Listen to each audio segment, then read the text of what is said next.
बिस्मिल्लाहिर्रहमानिर्रहीम। अस्सलाम वालेकुम। उम्मीद करता हूँ तमाम दोस्त खैरियत से होंगे। वीकली एनालिसिस की इस वीडियो में मैं आप सबको खुशामदीद कहता हूँ। उम्मीद है कि आपके जो प्रीवियस वीक हैं वो अच्छे गुजरे होंगे और नई वीडियो में हम मिलते हैं।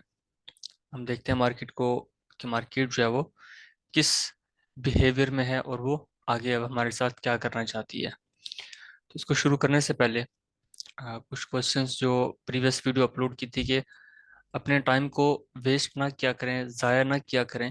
ठीक है, कुछ ना कुछ सीखते रहा करें, लर्निंग करते रहा करें। तो उसके लिए एक छोटा सा ट्यूटोरियल बनाया था, तो उसको भी उम्मीद है आप लोगों ने देखा है, काफ़ी लाइक भी किया है, उस पर कुछ क्वेश्चंस भी आप लोगों के आए हैं, तो उसको भी थोड़ा सा हम कवर अप करने की कोशिश करते हैं। ठीक है, आज की वीडियो में थोड़ा सा हम डीपली इसको देखेंगे, थोड़ा सा ना उसमें जो हमारा मेथड है उसके अकॉर्डिंग ही इसको हम देखेंगे। सिंपली वही हम जो इसको यूज़ करते हैं H4 into M15 उसी हिसाब से देखेंगे। बाकी ओवरव्यू भी इसके अंदर हम देखने की कोशिश करेंगे। इसके साथ साथ मैं आपको बता दूं कि हमारा बैच 20 का जो ग्रुप है वो ऑलमोस्ट अब खत्म होने वाला है। बैच 21 जो है वो स्टार्ट होने वाला है, 28 जनवरी उसकी लास्ट डेट है। तो जिसने भी एडमिशन लेना हो, जिसको भी आपने रेफर करना हो, आप कर सकते हैं। लिमिटेड स्लॉट्स होती हैं और उसके बाद फिर हम स्पेस नहीं रखते। और इसके बाद जो है नेक्स्ट बैच जो है वो फिर 2-3 महीने बाद स्टार्ट होगा। कुछ मसरूफियात हैं, उसकी वजह से हम नेक्स्ट बैच स्टार्ट डिले करेंगे। 21 नंबर बैच जो है वो फेब 28 जनवरी से स्टार्ट कर देंगे। एनालिसिस के साथ साथ मैं आपको एक चीज़ और भी थोड़ा सा गाइड कर दूं कि अभी काफ़ी स्टूडेंट्स के क्वेश्चंस आते हैं और काफ़ी मेंबर्स के भी क्वेश्चन आते हैं कि जी किस सेटअप की एक्यूरेसी कितनी है, किसकी कितनी है। देखिए, एक्यूरेसी क्या ना, चेक करने का डिफरेंट क्राइटेरिया होता है, डिफरेंट तरीके होते हैं। तो एक्यूरेसी चेक कैसे करनी चाहिए आपको अपनी, तो उसके लिए एक छोटी सी प्लेलिस्ट है। वो प्लेलिस्ट यहाँ मैं आई कार्ड ऊपर आपको ना वीडियो के राइट साइड कॉर्नर पर एक मिलेगा लिंक। उस लिंक पर क्लिक करके आप वो प्लेलिस्ट देख सकते हैं। आपको पता लगेगा कि आपने एक्यूरेसी निकालनी है वो कैसे निकालनी है। एक्यूरेसी चीज़ क्या है, वो होती क्या है। दुनिया में जितने भी मेथड एग्जिस्ट करते हैं, हर मेथड की एक्यूरेसी 100% से भी ऊपर है। लेकिन अब उस पर ट्रेड करने वाले पे ऊपर डिपेंड करता है कि वो उसकी एक्यूरेसी कितने परसेंट गेन कर रहा है। अगर वो कम गेन कर रहा है तो इसका मतलब ये है कि उसकी प्रैक्टिस में कुछ कमी है, उसको अपनी प्रैक्टिस को मजीद इम्प्रूव करना चाहिए। और उसके साथ साथ अभी एक्टिव स्टूडेंट वालों को भी मैंने बताया था, एक्टिव का तो खैर लिंक अवेलेबल नहीं होगा कहीं पर। जो हमारे मेन ग्रुप्स हैं उसके लिंक जो है वो अवेलेबल हैं डिस्क्रिप्शन में, आप ज्वाइन कर सकते हैं अगर आप नए हैं। और अगर चैनल पर भी नए हैं तो चैनल को सब्सक्राइब ज़रूर कीजिएगा। और आपके जो भी क्वेश्चंस हों, आप वो क्वेश्चंस अपने कमेंट्स में भी बता सकते हैं कि जी ये मेरा क्वेश्चन बन रहा है। तो इंशाल्लाह हम कोशिश करते हैं कि उसका भी आपको आंसर किया करें। तो इस तरीके से एक बॉन्ड बना रहता है, हम जुड़े रहते हैं आपस में। तो हमें भी मज़ा आता है कि आप लोगों की तरफ से कुछ क्वेश्चंस आते हैं, फिर हम उन पर काम करते हैं, आगे उसको आइडेंटिफाई करते हैं, जी इसका क्या रीजनेबल आंसर बनता है, वो बताने की पूरी कोशिश करते हैं। ठीक है, वीडियो वॉच करते हैं आप, माशाल्लाह बहुत अच्छी बात है। लाइक भी कर दिया करें, चैनल को सब्सक्राइब भी, शेयर भी किया करें दोस्तों के साथ इस चीज़ को। और क्वेश्चंस लाजमी आप किया करें। ठीक है, उससे जो है हमें थोड़ा सा और हौसला आता है कि आपको नेक्स्ट जब हम वीडियो बनाएंगे तो उसके अंदर क्या क्या चीज़ें हैं जिनको हमें कवर करना है। तो ये एक बहुत ही ज़रूरी काम होता है, तो इस पे आप लोग लाजमी काम किया करें। एक इंशाल्लाह बहुत जल्द वीडियो और आपके लिए बनाई जाएगी, या वो वीडियो सीरीज होगी या वीडियो होगी जिसमें हम ये जो हाई टाइम फ्रेम और लो टाइम फ्रेम का एक को रिलेशन है ना, जिसको समझना बहुत ज़रूरी है। हालांकि आप सबको इस चीज़ का पता है, लेकिन मे बी इसके ऊपर डीपली आप लोगों ने कभी काम ना किया हो। तो उसकी सीरीज भी इंशाल्लाह बहुत जल्द जो है आप लोगों के साथ, पब्लिक के साथ लॉन्च की जाएगी। उसको देखने से आपको काफ़ी चीज़ें जो है वो क्लियर हो जाएंगी। तो ऑलमोस्ट उसका एक लेक्चर तो आज रिकॉर्ड हो जाएगा, लेकिन जब उसके सारे लेक्चर्स रिकॉर्ड हो जाएंगे तो उसके बाद हम उसको पब्लिक करेंगे। पहले उसको देखेंगे, ओवरव्यू करने के बाद आप लोगों के साथ शेयर करेंगे। अभी हम एनालिसिस की तरफ आते हैं, तो आने से पहले हम देखते हैं जी मार्केट का नेक्स्ट वीक में क्या मूवमेंट है फंडामेंटली। ट्यूसडे को सिर्फ बैंक ऑफ जापान का पॉलिसी रेट के बारे में है। अब देखो ये कब इसको इंक्रीज करते हैं या नहीं करते, ये इसका एक अलग सेंटिमेंट्स होंगे। वेडनेसडे को फ्लैश सर्विसेज न्यूज़, कनाडा का ओवरनाइट रेट, इसका इंटरेस्ट रेट आ जाएगा। थर्सडे को यूरो का इंटरेस्ट रेट और एडवांस जीडीपी। ये इसकी एक मेन न्यूज़ होती है, मेजर न्यूज़ होती है। तो बाकी वीक जो है वो अच्छा गुजरेगा हमारा। तकरीबन ये वो वीक होगा जिस वीक में आपको आपके तकरीबन मोस्टली लेवल्स को रिस्पेक्ट मिलेगी। हम थोड़ा सा फिर आइडेंटिफाई करते हैं कि वो कौन कौन से हो सकते हैं। ट्रेंड बुलिश है। एक चीज हमेशा हमने याद रखनी है कि गोल्ड एक ऐसी चीज है, ये एज एसेट है, ऐसा मेटल है कि इसकी प्राइस हमेशा ना बुलिश रहती है। तो इसका ये हरगिज मतलब नहीं है कि ये ऐसे निकलेगा और ये ऐसे ऐसे ही जाता जाएगा। वापस भी आ सकता है, मार्केट है ना, उसने ये काम भी करना है। लेकिन उसका जो सीन है वो हमेशा बुलिश रहता है। हाई टाइम फ्रेम में भी बुलिश में है, लो टाइम फ्रेम में तो खैर अलग सीन है।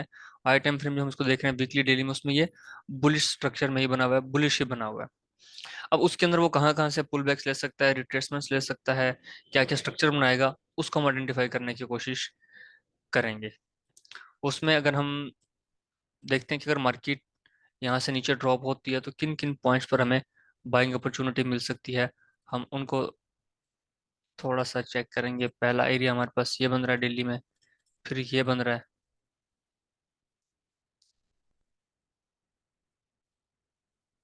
ये एरिया हमारे पास भी वैलिड बनता है, उसकी रीज़न कि हमारे पास पीछे एक फेल्ड जोन भी अवेलेबल है इसके साथ, हम इसको भी मार्क कर लेंगे। ये एरिया भी हमारे पास बनता है और ये एरिया भी बनता है। हम इन सब लेवल्स को मार्क कर लेंगे कि हमारे पास ये बनते हैं। बहुत ज़्यादा नीचे अभी नहीं जाएंगे कि वहाँ तक मार्केट अभी एक्सपेक्टेशंस नहीं है। अभी जो नेक्स्ट वीक में एक्सपेक्टेड है 1942 तक आ सकती है, लेकिन नेक्स्ट वीक में पॉसिबल नहीं है। उससे नेक्स्ट वीक में जब हमारे पास एफओएमसी का डाटा आएगा तो उसमें पॉसिबल है। मार्केट जो है अब अपने आप को यहीं कहीं रेंज बाउंड भी रख सकती है, कि वो डिपेंड करेगा कि इंटरेस्ट रेट वो लोग क्या लेके आते हैं। सेल में आते हैं तो हमारे पास ये एरिया अवेलेबल है, ये एरिया अवेलेबल है, डेली में टेस्टेड है लेकिन अवेलेबल है। इसके ऊपर हम क्या काम करेंगे, क्यों करेंगे, ये तो हम बाद में देखते हैं जब इसको थोड़ा सा मजीद प्रिसाइज करते हैं। तो सबसे पहले ऊपर से देखते हैं सेलिंग की अपॉर्चुनिटीज हमारे पास कहाँ कहाँ पर अवेलेबल पड़ी हैं, उनको हम फाइंड करते हैं। फिर हम आते हैं दूसरी साइड पर। ये दो एरिया हमारे पास सेल की यहाँ पर अवेलेबल हैं, उसके बाद हमारे पास ये एरिया भी अवेलेबल है। और इसके साथ साथ हमारे पास ये इस वक्त इस बाय और इस सेल के अंदर मार्केट फंसी हुई है, रुकी हुई है H4 के अंदर। साथ में अगर हम कुछ और देखें तो हमारे पास ये फेल्ड जोन भी अवेलेबल है, क्योंकि हमने लास्ट टाइम भी डिस्कस किया था कि यहाँ पर जो हमारे पास फेल्ड जोन है उससे मार्केट जो है रिस्पेक्ट कर सकती है, और हमें 3840 वाले जोन से एक अच्छी सेल मिली है।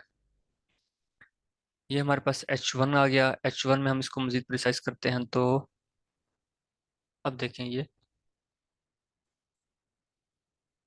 हमारे पास एक 4750 का एरिया निकलता है, जिसके अंदर जो खास बात है वो ये है कि यहाँ पर हमारे पास एक फील्ड भी अवेलेबल है और साथ में फ्रेश सेल भी अवेलेबल है। इसी तरीके से यहाँ आते हैं तो हमारे पास ये जोन प्रिसाइज होने के बाद यहाँ आ जाता है। नीचे से H4 में बाइंग अपॉर्चुनिटीज के जो नियरेस्ट लेवल हैं हम उनको थोड़ा सा देखते हैं। उसमें हमारे पास पहला ये अवेलेबल है, फिर हमारे पास ये फील्ड जिसको मार्केट H4 में रिस्पेक्ट कर चुकी है। इसी चीज़ों को बस हम M15 में ज़रा थोड़ा सा देखते हैं। बाइंग में हमारे पास इस H4 के अंदर से एरिया अवेलेबल है वो ये है।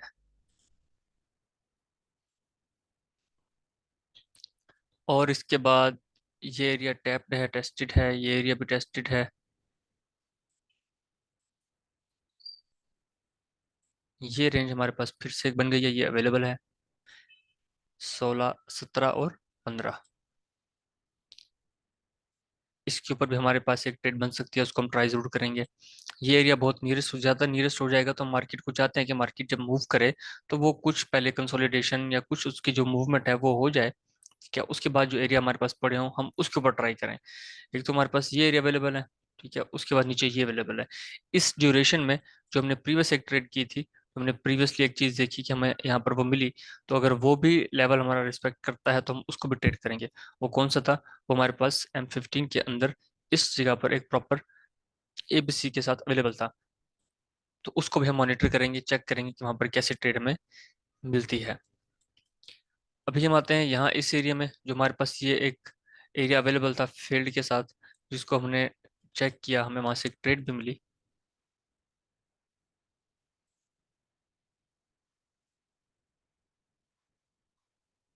इस जोन से। और अब हम यहाँ आते हैं तो हमारे पास फ्रेश सिर्फ ये अवेलेबल है, जबकि ये किसी H4 के अंदर से नहीं है, ये डायरेक्ट हमारे पास फ्रेश आ रहा है। इस डायरेक्ट फ्रेश को हमने भी मार्क कर लिया। अब ये बहुत ज़्यादा करीब हो जाएगा, नियरेस्ट लेवल है, तो इस पर रिस्क बहुत ज़्यादा बढ़ जाएगा। तो हम कोशिश करते हैं कि अपने रिस्क को यहाँ पर शिफ्ट करें, यहाँ पर ट्राई करने की कोशिश करें। इसको थोड़ा सा हम हटा देते हैं। अगर नहीं भी हटाते तब भी अच्छी बात है, क्योंकि यहाँ पर अगर मार्केट आती है और यहाँ की रुकती है, स्टक होती है, बाय फेल के साथ अवेलेबल है, ठीक है, यहाँ पर वो सी बना देता है जिसे हम कहते हैं एनगल्फिंग सेल, तो हम उसके बाद यहाँ से डायरेक्ट सेलिंग भी एक अच्छी कर सकते हैं। तो ये जोन हमारे पास इस तरीके से अवेलेबल रहेगा। एक हमारे पास ये हो गया, इसके ऊपर हमारे पास ये जोन निकलता है। इसको M15 में जाके हम देखते हैं तो हमारे पास जो एक एरिया बन गया वो ये है, ठीक है। इसी के साथ ये हमारे पास फ्रेश है। अब इसकी जो सेकंड एक हमारे पास कंफर्मेशन हो गई, या इसके अंदर जो है कि हम इस पर ट्रेड अच्छी क्यों कर सकते हैं, यहीं पर हमारे पास ये एरिया अवेलेबल है। बाय फेल के साथ हमारा जोन भी यहाँ पर थोड़ा सा छोटा हो जाता है। तो ये भी बहुत अच्छी कंफर्मेशन हमारे पास बन जाएगी। अगर यहाँ पर सी बनाता है तो हम यहाँ से बेधड़क होके अपनी एक अच्छी ट्रेड ले सकते हैं। इसी के साथ हमारे पास ये एरिया भी एक अवेलेबल है, लेकिन इसके साथ हमारे पास क्योंकि ऊपर ये सेलिंग का एरिया एक ऑप्शन अच्छा अवेलेबल है, तो हम यहाँ से ट्रेड करने की कोशिश करेंगे। हम थोड़ा इस एरिया को अवॉइड कर देते हैं। इसके अलावा हमारे पास और ऊपर फिलहाल 53 तक यही ठीक है। और ऊपर जाते हैं तो हमारे पास ये एग्जिस्टिंग लेवल्स जो अवेलेबल हैं, उनके अंदर कहाँ कहाँ पर हमारे पास अपॉर्चुनिटी अवेलेबल है उसमें जी। ये क्योंकि H4 H1 से था, तो हमारे पास ये एक फ्रेश पड़ा है। ठीक हो गई, ये फ्रेश पड़ा है, ये नहीं है। अब इस जोन के अंदर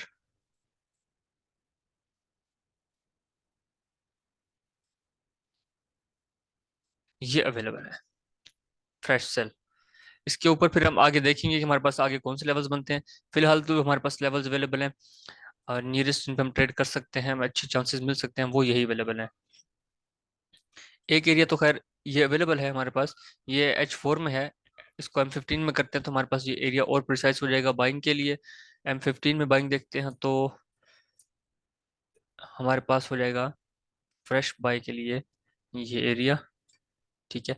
एक हमने 91 94 के ऊपर भी अप्लाई किया था कि हमारे पास वहां पर सेल्फ फिल के साथ वो एरिया अवेलेबल था, तो उस चीज को भी हमने देखना है, वो सेल्फ फिल, क्योंकि यहाँ पर एक बहुत बड़ा जोन बन रहा था। आप यहाँ से भी इसको ले सकते हैं, ठीक है, लेकिन मैंने लास्ट टाइम जो है वो उसको यहाँ से मार्क किया था कि ये सेल मार्केट ने इसको रिस्पेक्ट किया पहले, उसके बाद इसको डिसरिस्पेक्ट किया, इसको ब्रेक कर दिया। तो इस वजह से मैं इस एरिया का भी बाइंग के लिए वेट कर रहा हूँ कि अगर मुझे यहाँ से भी बाइंग मिल जाती है इस जोन से, तो नहीं, कहाँ गया वो, कहाँ गया वो, ये रहा, इस एरिया से, तो मुझे एक अच्छी बाइंग के चांसेस यहाँ से नजर आते हैं। इससे पहले हमारे पास ये एरिया अवेलेबल था, ये टैप हो चुका है, और अब हमारे पास ये रेड लाइंस जो हैं ये एज ए बाय अवेलेबल हैं, हम इसको मॉनिटर करेंगे। अब ये जो येलो एरिया ऊपर रह गया है, अगर इस येलो एरिया में आके आपको कंफर्मेशन मिल जाती है अगेन, तो आप इस येलो के लाइन के आसपास यहाँ से अपनी बाइंग को प्लान कर सकते हैं। लेकिन डिपेंड करता है कि आपको कंफर्मेशन अगर मिल जाती है तो। बाकी व्हाट्सएप चैनल को भी आप लोग ज्वाइन करें जो लोग वहाँ पर अवेलेबल नहीं है, ताकि जैसे ही वहाँ पर हमारे पास कम्युनिटी अच्छी होती है, तो जो करेंसी पेयर्स के एनालिसिस हैं तो वो भी हम वहाँ पर साथ के साथ शेयर किया करेंगे, ताकि आप लोग उनको भी अपनी प्रैक्टिस के साथ जो है वो मैच कर सका करें। तो यहाँ पर लाइव बैठ के लेवल्स को हम फ्रेश इसलिए मार्क करते हैं कि आप लोग जो प्रैक्टिस कर रहे हैं हमारे साथ, चीज़ों को देख रहे हैं, तो आप अपनी प्रैक्टिस को भी मजीद अच्छा कर सकें, इम्प्रूव कर सकें कि हम ये किस तरीके से लेवल्स निकाल रहे हैं, कैसे हम इसके ऊपर ट्रेड कर रहे हैं। तो इसी वजह से हम इसको लाइव बैठ के निकाला करते हैं, वरना अदरवाइज ये भी ऑप्शन अवेलेबल है कि यार पहले 1 2 घंटे लगा के अच्छे से अच्छे लेवल निकाल के हम रख दें, उसके बाद उसके अंदर बता दें जी ये ऐसे निकाल लिया, ये ऐसे निकाला, ये ऐसे निकाल लिया, लेकिन उसमें फिर वो मज़ा नहीं आता। तो इसीलिए बेहतर होता है कि आप लोगों के साथ मिलकर इसको लाइव निकाला जाए। तो ये चीज़ें हैं। बाकी जहाँ तक बात है एक्टिव स्टूडेंट वालों की, तो आप लोगों के लिए इस वीक का जो अभी इस वीडियो के अंदर जो कोड है, वो कोड सिर्फ ये है कि SL, stop loss. Stop loss सबसे ज़रूरी काम है। जब भी ट्रेड करनी है स्टॉप लॉस आपने ज़रूर लगाना है। ये आपका कोड है, ये आपने मुझे सेंड करना है, ठीक है। तो स्टॉप लॉस भाई बहुत इंपॉर्टेंट चीज़ है, जो आपके अकाउंट की इक्विटी को ज़ाया होने से बचाती है। आपका सिर्फ छोटा सा लॉस ही होता है ना, एक आपने एसएल ले लिया, लेकिन उसके बाद जब आपको ट्रेड अपॉर्चुनिटी मिलती है तो आप कॉन्फिडेंट होकर उसके ऊपर ट्रेड कर सकते हैं और खुद को अच्छे से रिकवर भी कर सकते हैं। एक चीज हम देखते हैं कि मार्केट एक दिन में हर बंदे का डिफरेंट प्लान होता है कि वो एक दिन ट्रेड करने के लिए बैठा है तो वो कितने लेवल्स को ट्रेड करता है, 1 2 3 4 5 6 7, कितने लेवल्स को, कि भाई कितने लेवल्स उसके ब्रेक होते हैं और फिर भी वो ट्रेड करता रहता है नहीं। अगर आपने देखा आपके 2 लेवल ब्रेक हो गए, तो आप अपना रूल बना के रखें यार, 2 लेवल ब्रेक हो गए मैंने उसके बाद ट्रेड नहीं करनी, तो आपने अवॉइड करना है। ठीक है। अगर आपके पास ये ऑप्शंस हैं कि यार मेरे पास अकाउंट इक्विटी भी ठीक है, मैं ट्रेड फिर भी कर सकता हूँ, मुझे लेवल्स के ऊपर कॉन्फिडेंट है कि मेरे 2 लेवल ब्रेक हो तो मुझे तीसरे लेवल से ट्रेड मिल सकती है, तो आप तीसरे पे बैठे। अगर तीसरा ब्रेक होता है और आपका चौथे लेवल पे मार्केट आती है और आपको पता है कि यार यहाँ से मुझे अच्छी ट्रेड मिल सकती है, आप चौथे पर बैठे। अदरवाइज बेस्ट तरीका ये होता है कि 2 3 स्टॉप लॉसेस हुए आप मार्केट को छोड़ दें, 2 दिन रिलैक्स करें, उसके बाद उसके अंदर आके देखें मार्केट जो है वो किस डायरेक्शन में आ गई है। क्योंकि मोस्ट ऑफ द टाइम ऐसा होता है कि मार्केट जो है वो समटाइम्स आपके लेवल्स को बहुत अच्छा रिस्पॉन्ड कर रही होती है, बड़ा मजा आ रहा होता है। तो उस मजे के अंदर जब हम अच्छे अच्छे ट्रेड्स कर रहे होते हैं, अच्छा पैसा बना रहे होते हैं, फिर वो क्या करती है, फिर वो ऐसे इंटरप्टेड मूव्स देती है कि फिर हमें संभलने का मौका भी नहीं देती। ठीक है। जिसमें सीपीआई पीपीआई का डाटा आया, मार्केट ऊपर तक गई, उसके बाद अब पीपीआई की वजह से ऊपर जा रही थी, सीपीआई की वजह से नीचे आ रही थी, और ये मार्केट यहाँ पे आके कंसोलिडेशन होना शुरू हुई। फिर वो डाउन आई और रिटेल सेल्स की वजह से अब टेक्निकली इस एरिया से हमारे पास एक अच्छी बाइंग होनी चाहिए थी, जहां से हमें बाइंग को रिस्पेक्ट भी मिली 2019 से 28 29 तक, जबकि इसको और ऊपर जाना चाहिए था कम से कम इस लेवल तक। ठीक है, लेकिन वो नहीं गई, उसने फिर इसको रिटेल सेल्स का जो डाटा आया उसको उसने कॉपी किया और वो मार्केट यहाँ तक आ गई बहुत ज्यादा डाउन। और यहाँ से जब उसने रिस्पेक्ट करना शुरू किया तो वो एक अच्छी रिट्रेसमेंट लेके ऊपर गई है। तो खैर इस ड्यूरेशन में भी हम कोशिश ये करते हैं कि जो हमारा लेवल हो हम उस लेवल का वेट करें। हालांकि इस ड्यूरेशन में बीच में 6 और 7 का भी जोन अवेलेबल था, लेकिन हमने अवॉइड किया, हमने कहा यार नीचे जो हमारे पास जोन अवेलेबल है हम सिर्फ उसका वेट करेंगे, वहां मार्केट आती है तो हम ट्रेड करेंगे। तो ट्रेड करनी है, स्टॉप लॉस जरूर लगाना है, उसके बगैर आपने काम नहीं करना, वरना ये मार्केट आपको खा जाएगी। तो आज के लिए इतना ही बहुत है। इंशाल्लाह नेक्स्ट वीडियो में मिलेंगे। तो इन लेवल्स को आप मार्क करें, अपने पास भी आइडेंटिफाई करने की कोशिश किया करें, और कोशिश किया करें कि हर वीक के बाद आप अपने एनालिसिस न्यू बनाया करें। जो वीक गुजर गया उस वीक को जो आपको गो चार्टिंग पर तरीका बताया है कि आप जहां से भी कट करना चाहते हैं वहां से उसको कट करें। ठीक है। उसके बाद आप प्रीवियसली लेवल्स निकाल के रखें, फिर आप उसके ऊपर ट्रेड प्लान करें कि मैं यहाँ से इतनी ट्रेड कर रहा हूँ, यहाँ से इतनी ट्रेड कर रहा हूँ।